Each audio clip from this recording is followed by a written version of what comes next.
Assalamualaikum warahmatullahi wabarakatuh. Apa kabar teman-teman? Mudah-mudahan sehat semua, jasmani rohani dilancarkan segala urusan dan aktivitasnya, diberkahi segalanya. Amin ya rabbal alamin. Baik teman-teman, kita lanjutkan ya dari part 1 kemarin ya, tentang kemarin kan ngobrol-ngobrol biasa lah dari komentar-komentar teman-teman supaya ada sisi sharingnya ya. Oke, kita langsung to the point aja. Kita coba memahami materi. Sebenarnya sih udah pernah saya bahas ini di video sekitar 2 tahun yang lalu. Ya, saya membahas tentang Web 2 dan Web 3, juga NFT juga ada. Ya, udah lama, tetapi ini untuk mengulang saja, untuk mengingatkan kembali bahwa perlu ada pemahaman ya. Walaupun tidak artinya kita bukan ahli. Ya, saya juga pemula, saya juga dalam tahap belajar. Ya, namanya cahangon kan. Apalagi kalau bukan belajar, ya. Kita sama-sama belajar, kita sama-sama memahami ya, apa yang dimaksud web 2, apa yang dimaksud web 3 ya. Supaya apa? Supaya pemahaman kita tidak mengarah kemana-mana gitu loh. Oke, nah ini kemudian langsung aja teman-teman, ini ringkasan artikelnya yang coba kita untuk pelajari dan pahami ya. Untuk web 2 ya, web 2 memungkinkan konten dihasilkan oleh pengguna yang dapat dibagikan dan dilihat oleh jutaan orang di seluruh dunia. Seperti apa Web2 itu dipakainya? Seperti media sosial Facebook, ya, Twitter, YouTube. Menurut laporan dari We Are Social and Hootsuite ya, jumlah pengguna media sosial di seluruh dunia per Januari 2023 tahun kemarin mencapai 4,76 miliar. Jadi Web 2 ini lebih didominasi penggunaannya di medsos, ya, media sosial. Media chat, media sosial, ya, artinya satu arah. Satu arah itu maksudnya dari developer, pengembang itu ke kita user, pengguna tok, selesai. Tidak ada feedback di sana. Feedback kita hanya chat, feedback kita hanya komentar, feedback kita hanya ya seperti itu aja.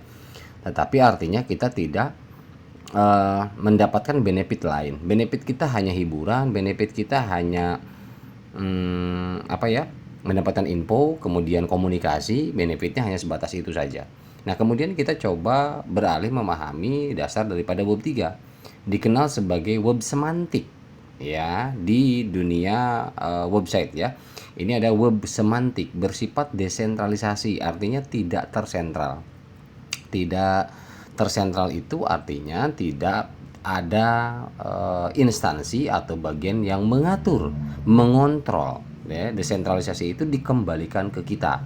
Apapun itu medianya, itu adalah totally kita yang punya kuasa, yang membuat informasi yang tersebar lebih aman dan transparan ya, di mana seluruh konten dan wewenang ada dalam kendali penuh setiap individu yang mengaksesnya. Artinya semua website itu, akun ya yang terdaftar di website itu, baik itu website berupa website atau aplikasi atau apapun itu, misalkan ada medsos, untuk tingkat keamanan, transparansi, transaksi dan lain sebagainya itu kembali ke pengguna, totally tidak ada sentral, tidak ada induk yang mengontrol, tak, semua dilepas gitu loh. Itu ya, itu yang bikin beda Web3 itu di situ salah satunya ya. Web3 itu mampu mendisrupsi banyak sektor seperti finansial, seni, kesehatan, dan masih banyak lagi. Namun Web 3 masih memiliki banyak kekurangan, yaitu kompleksitas ya, kompleksitas pengguna dikarenakan teknologinya yang masih baru. Artinya desentralisasi ini jelas memang kalau untuk masalah keamanan ya, untuk masalah kebebasan dan transparansi daripada kembali ke user itu sendiri memang jelas seperti itu adanya. Namun di sini kompleksitasnya terjadi akibat apa? Teknologinya masih baru dan daya adopsi orangnya juga masih belum banyak. Kemudian pemahamannya juga belum begitu betul-betul meluas masyarakat. Karena kenapa? Ketika kita menggunakan medsos di Web3 ya, di sana medsos itu sendiri itu misalkan ada tokenomiknya. Nah, tokenomik ini sendiri artinya apa? Artinya kita semacam model kalau untuk di Painet itu kan ada fireside forum. itu jelas arahnya ya, walaupun belum 100%, tetapi sekarang saya melihat sih udah 90% terdesentralisasi. Karena kenapa? Orang biasa ya itu tidak bisa menggunakan Fireside Forum. Karena kenapa? Karena ada token yang ngelok daripada komentar, lock daripada keanggotaan. Nah, bagi yang sudah menjadi anggota, punya tokennya juga, ya bebas menggunakan. Kita bisa memanage, kita bisa komentar apa saja di sana dan lain sebagainya. Bahkan di Fireside Forum, moderasinya pun dikembalikan ke kita. Misalkan ada harassment di sana, kita bisa keluarkan judgement kita di Fireside Forum itu. Jadi makanya ada moderasi, kita bisa daftar sebagai moderasi untuk menyaring ya, menyaring daripada harassment yang nggak bagus di kontennya gitu loh. Jadi tidak ada sentral di sana. Core team tidak mengurus hal semacam itu untuk di Versi Forum, tidak ada. Misalkan wah ini harassment atau bullying di akun siapa misalkan, itu langsung di banned ya, dan lain sebagainya, itu nggak bisa kalau di Web3. Karena kenapa? Setiap akun itu sepenuhnya dikembalikan ke individu masing-masing. Nah, untuk menjaga itu dalam komunitas Web3 itu dikembalikan ke komunitas itu sendiri untuk apa? Untuk menjaga atau memoderasi atau memantau dan lain sebagainya. Makanya dibentuklah satu sistem di mana komunitas itu sendiri bisa memoderasi. Gitu loh teman-teman. Nah, ini bedanya. Jadi jelas di sini ada dua arah. Arah ke kita dari aplikasi atau platform ya. Kalau memang platform dan aplikasi itu sudah dilepas. Nah, beda dengan platform yang tersentralisasi masih di bawah naungan perusahaan. Tapi ketika aplikasi itu totally sudah Web3 terlepas, artinya moderasi itu walaupun dibutuhkan tetap akan dikembalikan ke kita. Kita yang memoderasi. Nah, satu sistem yang misalkan kita daftar sebagai moderasi, maka akun kita akan terdeteksi secara otomatis dalam sistem Web3. Kita adalah sebagai moderasi. Ketika ada yang diminta, oh ini ada harassment, ada bullying, ada atau apa gitu kan. Nah, itu kita punya hak untuk memoderasi itu. Tapi dari komunitas itu sendiri. Bukan tersentral, bukan company, bukan core team, bukan developer dan lain sebagainya. Gitu. Itu bedanya. Ya itu jelas-jelas sangat jauh kalau menurut saya untuk Web2 dan Web3 ya. Karena Web3 ini lebih kepada dua arah. Ya ada feedback timbal balik. Jadi dari platform ke kita ke platform. Jadi sirkulasinya ketika di situ ada difungsikan tokenomic, maka tokenomic itu akan berfungsi dengan baik. Karena kenapa? Contoh ya, saya ambil Fireside Forum aja. Ketika kita mau komen, kita pakai poin, bukan koin tapi poin ya misalkan. Tapi ada juga yang koin atau token. Kita mau ngedelete atau komentar atau bikin status, itu kita harus pakai token. Nah, ini luar biasa seperti itu ya. Itu dan itu bisa dilakukan hanya di Web3. Ketika itu dilakukan di Web2 itu nggak bisa. Ada limit kemampuan daripada teknologi Web2 sendiri gitu teman-teman. Nah, Web2 dan Web3 punya potensi membentuk masa depan internet dengan caranya masing-masing ya, dan menghasilkan dampak positif bagi kehidupan. Siapapun yang mampu beradaptasi dan memanfaatkan kekuatan dari Web2 dan Web3 akan memiliki keuntungan yang signifikan dalam persaingan di dunia digital. Dengan adanya lahir Web3 bukan berarti Web2 ditinggalkan, tidak. Tidak teman-teman. Jadi gini, Web2 itu ya jelas memang kakaknya dari Web3, sudah lahir dan sudah banyak diadopsi.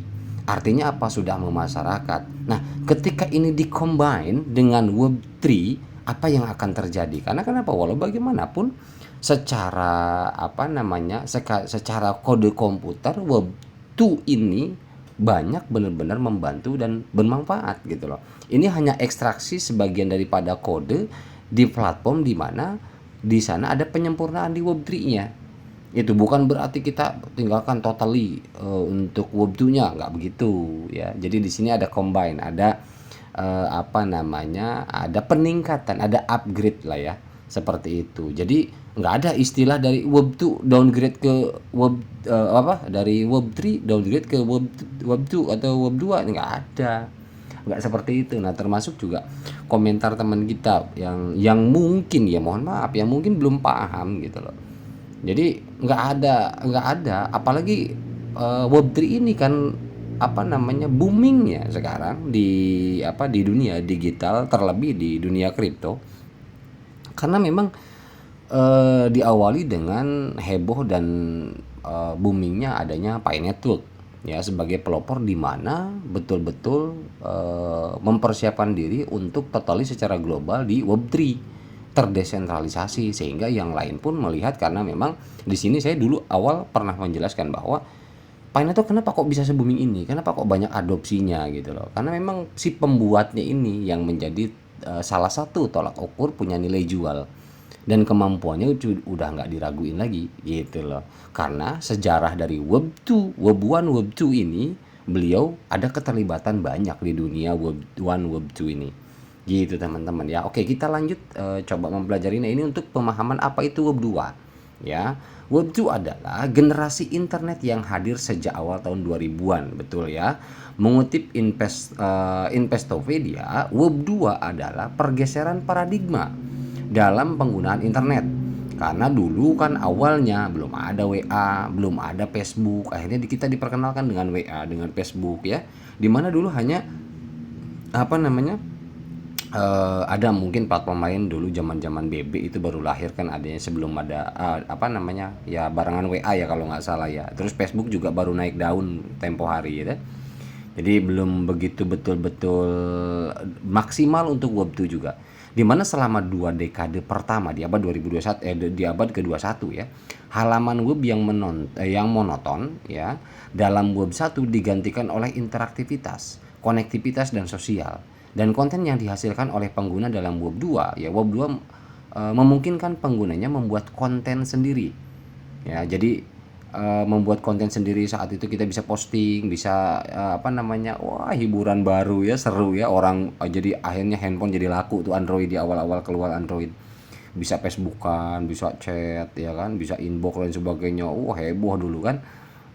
Jadi serasa gaul lah, bisa inbox lewat Facebook dulu ya. Nah itu apa namanya, Web 2 awal-awal, dekade awal di Web 2 ya, dan membagikannya untuk dilihat oleh siapapun di belahan dunia manapun, karena memang di situ open source ya, untuk aksesnya memang sudah open source ya, jadi sudah bisa dibaca. Mau itu Facebook kita bikin di Indonesia dibaca oleh orang Amerika kan gitu, karena memang apa namanya ya kita bebas gitu, mau mau komentar apa di sana dan sebagainya, tetapi kita tidak dikenakan token, tidak dikenakan biaya di situ. Nah, hanya saja kita menggunakan itu tidak menghasilkan apa-apa karena satu arah. Namun di situ juga yang kita tahu adalah data kita sebagai ya, ada di centralized. Jadi ada di salah satu company yang memang membuat platform itu. Nah, itulah bedanya. Jadi akun kita tidak terdesentral ya. Sederhananya Web 2 telah merevolusi industri saat itu ya, industri internet, dan memudahkan siapapun untuk mengumpulkan, menghasilkan dan mendistribusikan konten, hanya sebatas konten ya. Gitu. Mungkin bisa menghasilkan kalau kita memang di konten itu adalah konten jualan, bisa aja. Sampai saat ini kan banyak tuh yang grup-grup di Facebook bisa dibikin jualan dan sebagainya. Tetapi transaksinya kan tidak melalui Facebook, tapi transaksi itu hanya jalan saja, jalan komunikasi, ya, jalan memberikan info. Tetapi kalau untuk transaksinya kan di luar itu. Dalam jumlah besar, hanya dengan satu klik ya, dan mendistribusikan ke jaringan global. Media sosial seperti Instagram, Twitter, ya dulu Twitter sekarang X ya, Facebook, YouTube, blog, podcast ya, adalah beberapa contoh dari produk platform Web 2. Gitu teman-teman. Itu adalah salah satu produk Web 2. Ada ya semacam kayak yang di atas ini, Pinterest ya, Instagram, Reddit, Facebook, LinkedIn, Twitter. Kemudian dulu kalau nggak salah apa tuh ya, yang ada yang heboh banget, yang sebelum ada video call tuh apa namanya ya, sekarang kurang terkenal ya, dulu awal-awal rame banget tuh. Dan bisa chat, bisa video call ya kan, wah itu luar biasa. Nah itu pun tidak hilang sampai saat ini, masih berfungsi, masih menggunakan, karena base nya sudah dibangun di Web 2 ya. Base daripada akses ya di dunia digital itu sudah dibangun eranya di Web 2, walaupun base dasarnya tetap Web 1, namun kan ada upgradable jadi Web 1, Web 2, Web 3. Nah, teknologi dan aplikasi Web 2 meliputi apa ya? Web browser. Web 2 membawa perbaikan yang signifikan dalam web browser, dalam web pencarian, ya pencarian data dan informasi yang memungkinkan adanya website yang lebih interaktif dan dinamis. Nah, jadi mulai banyak tuh yang produksi-produksi website ya. Kita bisa promosi jualan dan sebagainya di sana. Itu mulai ada ya, mulai ada apa namanya? Perbaikan-perbaikan model, kemudian ada karena memang ada pengembangan daripada web 2 ini, kita bisa pajang video di website ya, bentuknya website tapi bisa pajang videonya, gambarnya, upload, kemudian animasi dan sebagainya gitu kan. Nah, kemudian di media sosial ada platform Facebook, Twitter, LinkedIn dan lainnya ya yang merevolusi cara berkomunikasi dan berbagi informasi secara online. Awalnya kita cuman SMS doang, kemudian naik ke WA, ya Instagram, Telegram, Facebook. Facebook juga awalnya nggak bisa telepon, lama-lama bisa telepon kan gitu ya. Kemudian e-commerce ya. E-commerce jelas, e-commerce juga posisinya dibangun di Web 2. Ya, belanja secara daring pun merupakan teknologi dari Web 2 dan melahirkan pertumbuhan platform e-commerce sampai saat ini, teman-teman. Dan marketplace seperti Amazon, eBay, Tokopedia, Blibli, Shopee dan lainnya yang mempertemukan penjual dan konsumen dalam melakukan aktivitas jual beli secara online. Jelas, mempertemukan saja artinya begitu ya.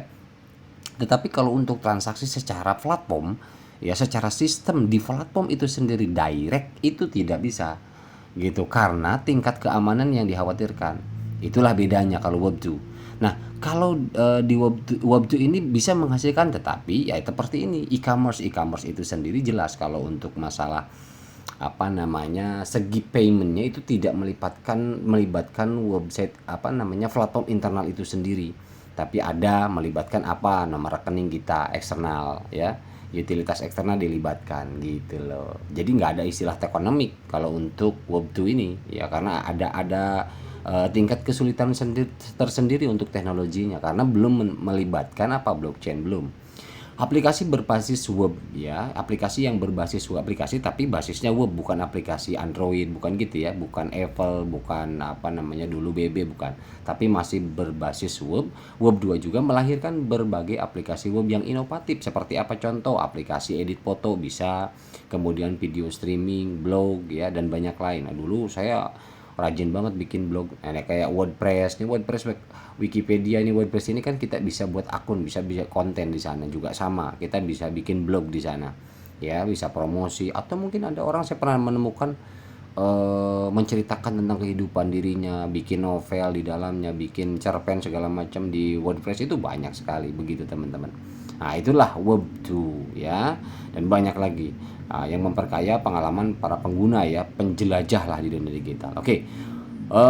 Kemudian selanjutnya apa itu Web3 teman-teman? Nah, ini Web3 kita coba pelajarin sama-sama. Web3 adalah fase berikutnya dalam evolusi web atau internet yang memiliki potensi menggeser paradigma Web 2 yang bersifat terpusat. Web 2 itu awalnya ya. Nah, ini menggeser.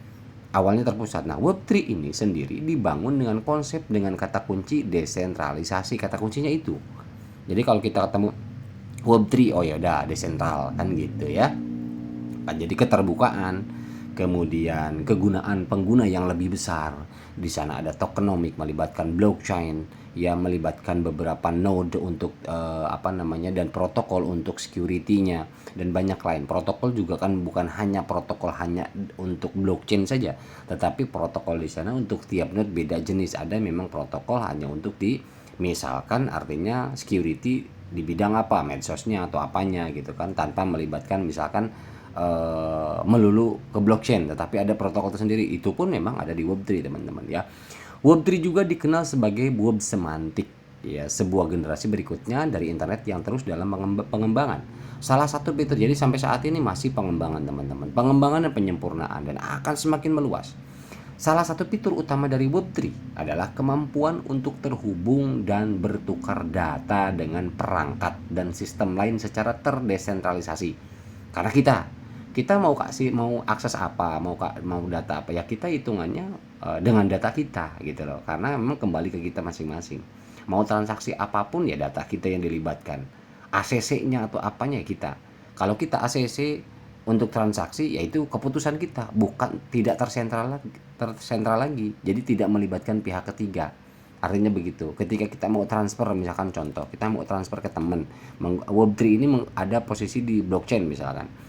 Jadi direct langsung ke personalnya, tidak melalui pihak ketiga. Kalau selama ini kan kita transfer melalui apa? Oke, sama-sama rekening, tetapi uang itu kan mampir dulu, misalkan ke bank. Dari bank baru ke orang yang dituju. Nah, tapi kalau untuk Web3 desentral ini menggunakan blockchain langsung, direct, tidak melibatkan pihak ketiga. Gitu ya.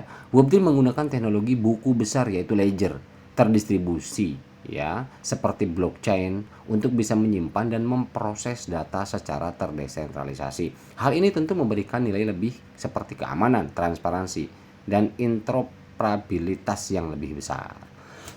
Oke ya. Oke, semakin semakin ini ya, semakin kita sama-sama semakin bisa memahami.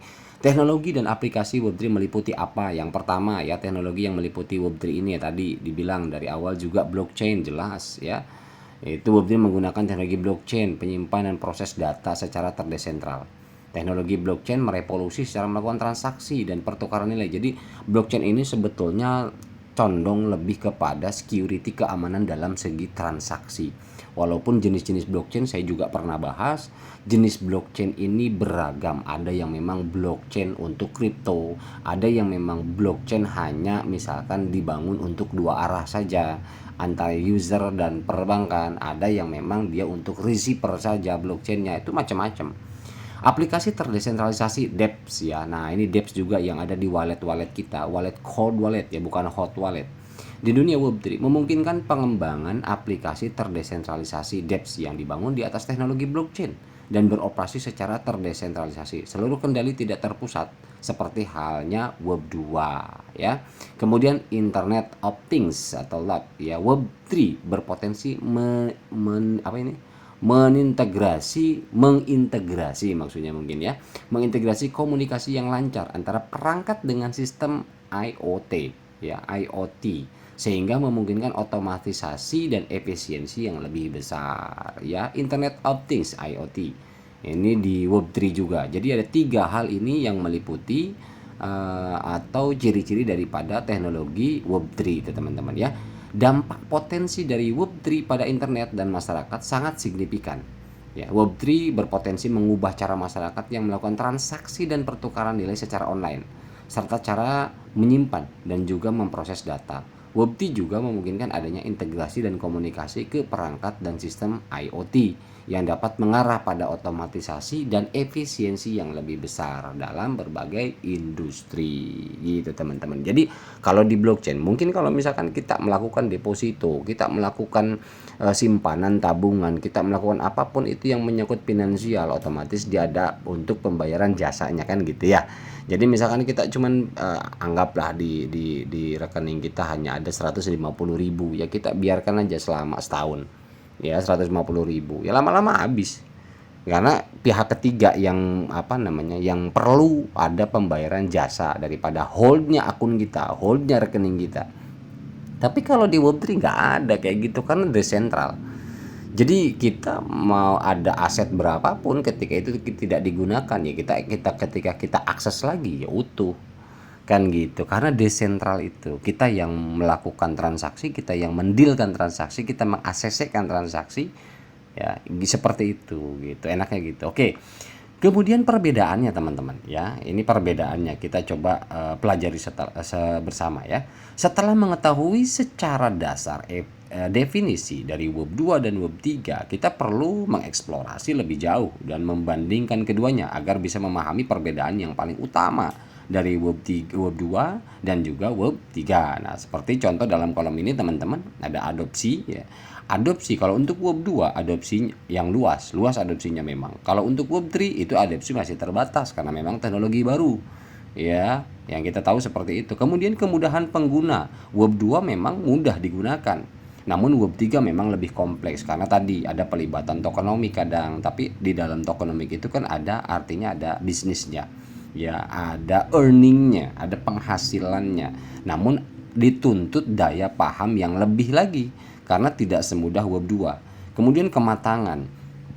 Web 2 itu lebih matang dan stabil karena memang sudah lama dan daya adopsinya sudah banyak. Jadi artinya lebih mudah untuk dipahami, lebih simpel. Namun untuk di Web3 baru masuk tahap awal. Jadi belum banyak orang yang paham Web3 ini seperti apa dan bagaimana. Seperti yang kita contoh di Fireside Forum.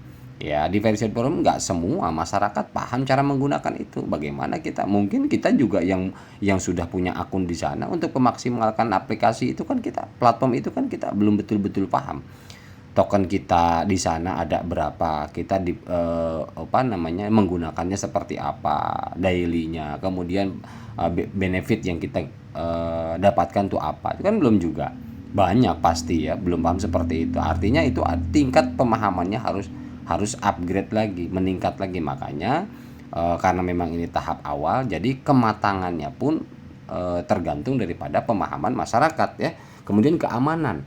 Nah, kalau untuk Web2 keamanannya sangat rentan karena tadi rata-rata tersentral. Tapi kalau untuk Web3 itu terdesentral. Kemudian transparansi, kurang transparan kalau Web2. Kalau Web3 transparan. Contoh misalkan, kalau di Web2 apa yang transparan? Data kita pun kadang-kadang bisa di-ban, bisa dengan apa namanya centralized-nya platform tersebut. Transaksi juga apa namanya tidak terlalu transparan juga. Tapi kalau untuk Web3 ini transparan karena kenapa?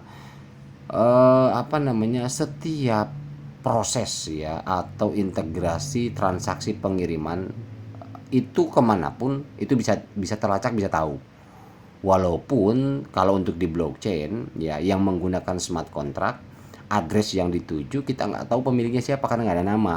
Tetapi kita tahu bahwa masuknya kemana, jam berapa, kapan, ya sebesar apa, itu berhasil masuk atau tidak, itu kan kita bisa di explore-nya, kan kita bisa scan, bisa tracing ya gitu. Itulah bedanya. Kemudian interoperabilitas. Kalau untuk Web2 itu terisolasi. Kalau untuk Web3 dioperasikan secara bebas, ya open source globally, totally. Ya, kemudian inovasi terbatas. Di Web2 ini inovasinya terbatas. Tapi kalau untuk Web3 berpotensi inovasi berkembang luar biasa. Makanya kan tadi ada inovasi tokenomik, ada inovasi apa namanya pelibatan teknologi lain dan lain-lain lah artinya gitu. Semakin meluas. Nah, untuk adopsi massal memang untuk Web2 itu sudah adopsi massal Web2 karena secara global itu semua ya hampir 100% memang menggunakan Web2 ya, baik itu perbankan, baik itu apapun lah. Nah, kalau untuk Web3 di sini berpotensi adopsi massal, baru berpotensi karena kenapa? Karena ini baru, teman-teman. Ya, baru tahap penyempurnaan dan pengembangan terus-menerus. Jadi lama-lama akan sama seperti Web2 nantinya Web3 ini.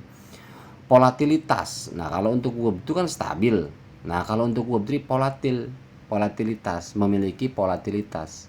Jadi kalau misalkan memang ini dirasa sulit bagi orang awam, pasti ditinggalkan. Gitu. Karena tidak sesimpel Web2. Kalau untuk orang yang mungkin dasarnya sudah paham atau mungkin orang penasaran mau terus mempelajari, lama-lama paham, ya itu meningkat terus, naik terus. Nah, ini makanya dituntut daripada daya adopsi yang lebih luas. Untuk apa? Walaupun volatil tetapi nanti lama-lama akan menjadi stabil. Nah, jadi makanya kan apa artinya nggak bisa lah kalau Pi network yang seperti penjelasan itu dibilang beralih ke Web2, ya nggak bisa juga lah. Mau berjalan bagaimana Pi network sementara di sana ada token, di sana ada koin, di sana ada blockchain, kan jelas bertolak belakang gitu loh. Ya jelas-jelas memang dari awal kalau untuk developer pengembang ya, pengembang kripto itu rata-rata Web3 gunakan sekarang. Walaupun Web2 juga ada yang menggunakan tetapi ada batasan-batasan tersendiri. Nah, disempurnakannya ini Web3 gitu loh. Web2 ada menggunakan gitu loh.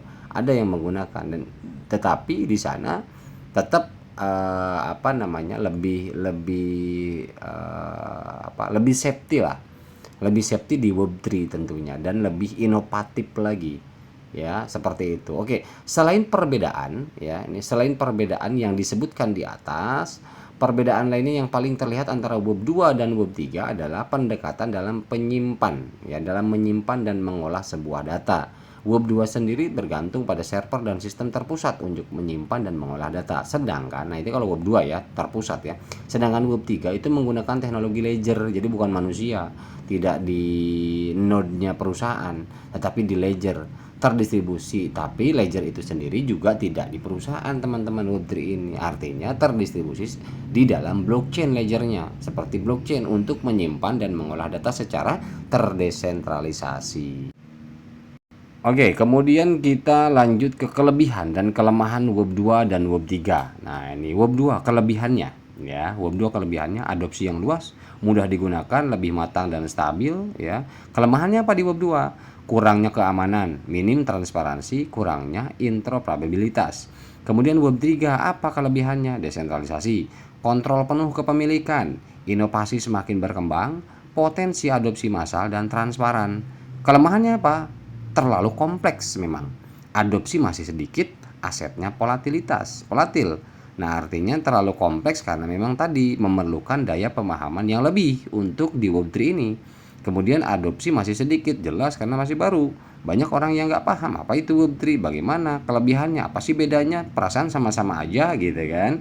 Kemudian asetnya juga volatil ya. Seperti yang disebutkan di atas, baik Web2 dan Web3 punya keunggulan dan kelemahan tersendiri. Web2 bisa dibilang lebih matang, dan dari sisi adopsi teknologi dan aplikasi Web2 sudah diadopsi oleh banyak orang. Namun Web2 rentan terhadap ancaman keamanan dan kurang memiliki transparansi dan interoperabilitas. Jadi banyak Facebook ya mudah untuk dihack gitu ya.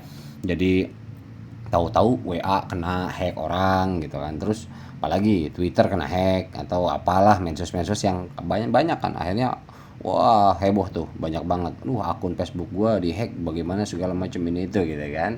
Nah, itu karena memang kelemahan seperti itu ya. Oke, itu intinya. Kemudian coba kita lanjut. Web3 terus mengalami perkembangan ya, menawarkan pembaruan teknologi, memberikan manfaat luas bagi banyak sektor, diantaranya sektor finansial jelas ya, karena ada DeFi, desentralisasi finance. Decentralized finance ini sedang naik daun teman-teman ya gitu, karena memang tingkat keamanannya dan kecepatannya ini untuk bidang finansial, untuk Web3. Kemudian seni, ada apa? Ada NFT, non fungible token. Nah, di sini kan walaupun saya pernah membahas untuk NFT, apa itu NFT, fungsinya apa, manfaatnya apa, bagaimana, itu ada khusus video 2 tahun yang lalu saya sudah share, saya sudah upload. Ya, NFT ini intinya adalah salah satu karya seni, gambar atau yang gambar misalkan yang tidak ada yang memiliki, hanya kita yang memiliki, dan kita lock, kita kunci dengan kode komputer yang ada di blockchain, dan kita terapkan di blockchain, dikunci di blockchain. Jadi ketika orang ingin memiliki tidak bisa karena hak paten sudah ada di kita, ada di blockchain. Kalau orang itu mau membeli silahkan, barulah kode blockchain, kode itu kita berikan ya untuk milik orang pembeli dengan harga misalkan yang fantastis, karena waktu itu kan pernah tuh anak Indonesia yang perasaan biasa-biasa aja ya, tapi itu luar biasa, berapa miliar foto padahal. Nah, itu salah satu ya fungible token ya, NFT.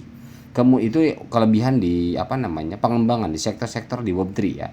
Kemudian di bidang kesehatan juga sama ya, kesehatan menggunakan Web3 karena lebih kepada kecepatan akses, ini yang luar biasa ya, menggunakan blockchain. Dan Web3 ini memiliki keunggulan tersendiri, baik itu keamanan dalam data kesehatan ataupun dalam akses, speednya kita lebih dapat. Orang kan sekarang ngurusin kesehatan nggak bisa lambat-lambat, harus punya speed ya biar teratasi semua kan gitu ya untuk kesehatan. Jadi kesimpulannya adalah teman-teman, Web2 dan Web3 ada di 2 fase berbeda dalam evolusi internet. Web2 dikenal sebagai web sosial, ditandai lahirnya platform-platform yang tadi ya yang sudah kita bahas. Nah, di lain sisi Web3 merepresentasikan pergeseran menuju desentralisasi dan penggunaan teknologi blockchain yang berpotensi membawa perubahan besar dalam bidang seperti privacy data, keamanan, dan kepemilikan. Jadi masa depan internet akan dibentuk oleh kemajuan dan adopsi teknologi Web2 dan Web3. Jadi teman-teman, ini penggabungan ya, walaupun ada di istilahnya pergeseran dari Web2 ke Web3 bukan berarti meninggalkan Web2, tetapi yang sekarang Pi Network lakukan, kemarin Korti mengumumkan di websitenya, silahkan dipelajari dan dibaca lagi ya, membuka jalur untuk para pengguna Web2 agar bisa mengakses ya, agar bisa mengakses daripada open source-nya Pi Network. Untuk apa? Untuk memperluas adopsi. Kan tadi udah kita udah bahas bahwa paling banyak Web2 itu adopsi di seluruh dunia. Nah, agar adopsi Web3-nya Pi Network lebih meluas lagi, jadi bukan downgrade. Ya, bukan downgrade, tapi membuka akses untuk mempermudah mengakses Web3-nya Pi Network gitu. Jadi ada developer, pengembang platform-platform atau aplikasi-aplikasi yang awalnya Web2 itu bisa berada di dua Web2 dan Web3, di dua posisi gitu. Jadi orang yang memang masih terbiasa mengadopsi di Web2, ya itu bisa mengadopsi platform tersebut. Dan orang yang sudah paham di Web3, atau komunitas Web3 itu sendiri atau komunitas Pi Network juga bisa mengakses platform developer yang perpindahan dari Web2 tadi gitu loh. Jadi di sini kita harus memahami bahwa ketika itu dibuka, dan itu perlu dibuka oleh core team Pi Network. Kalau tidak dibuka, adopsi terbatas. Ya, karena ada apa namanya? Semacam kayak ada apa namanya? Bukan lock ya. Tapi di sana ketika memang ini blockchain yang digunakan dan terlebih berurusan dengan platform-platform finansial, di sini ada API. API-nya yang harus terintegrasi antara Web2 dan Web3. Ini harus kita pahami. Makanya ya secara logika kan nggak ada lah istilah Pi Network kembali ke Web2. Lucu gitu loh. Kalau memang terjadi seperti itu kan lucu ya, nggak mungkin juga lah gitu. Justru bahkan dirangkul, Web2 ini dirangkul, yuk ini loh aku buka pintu selebar-lebarnya Web3 kami, ya kan gitu. Nah, para pengembang-pengembang, pembuat-pembuat aplikasi atau platform di Web2 itu berbondong-bondong nantinya akan masuk ke Web3-nya Pi Network yang akan terdistribusi dengan atau terintegrasi dengan blockchain-nya Pi Network, karena Web3 ini menggunakan blockchain. Lama-lama apa? Lama-lama akan meluas. Gitu loh. Jadi kreativitas baru untuk pengembang aplikasi di Web3-nya Pi Network ini akan lebih bertambah lagi, lebih meluas lagi, unlimited lagi untuk kreativitasnya di platform mereka. Yang awalnya mungkin Facebook nggak ada token, ya mungkin bisa aja nanti ada token karena sudah Web3 di Pi Network. Bisa aja seperti itu kan gitu ya. Nah, seperti sekarang yang kemarin isu-isu yang dikeluarkan oleh X ya. X itu akan punya token sendiri katanya. Cita-cita Elon Musk kan seperti itu. Ingin seperti WeChat ya. Nah, WeChat ini combine, artinya sudah terintegrasi dengan blockchain sehingga pembayaran apapun kan menggunakan satu aplikasi. Ya. Jadi itu melibatkan banyak platform, melibatkan banyak instansi. Namun jelas itu betul-betul patokannya itu harus Web3 dan terdesentralisasi dan blockchain. Itu akan lebih aman, lebih safety. Gitu teman-teman. Jadi jelas ya. Oke, ini kepanjangan juga nih. Wow, luar biasa ini saya ngerekam. Ya, tapi terserah teman-teman lah ya. Mohon maaf nih teman-teman ya. Karena supaya lebih ini aja, lebih apa namanya? Kita sharing, sama-sama belajar, sama-sama mempelajari bahwa ya seperti itu perkembangan perjalanan teknologi kita saat ini ya. Oke, itu aja teman-teman untuk gambaran. Mudah-mudahan ini ada nilai manfaatnya buat teman-teman. Hanya sekedar sharing saja dan berbagi ya. Tidak ada niatan apa-apa. Kita hanya untuk saling belajar ya, dan belajar bersama. Sekali lagi, mohon maaf bila ada salah-salah kata. Wabillahi taufiq wal hidayah. Wassalamualaikum warahmatullahi wabarakatuh.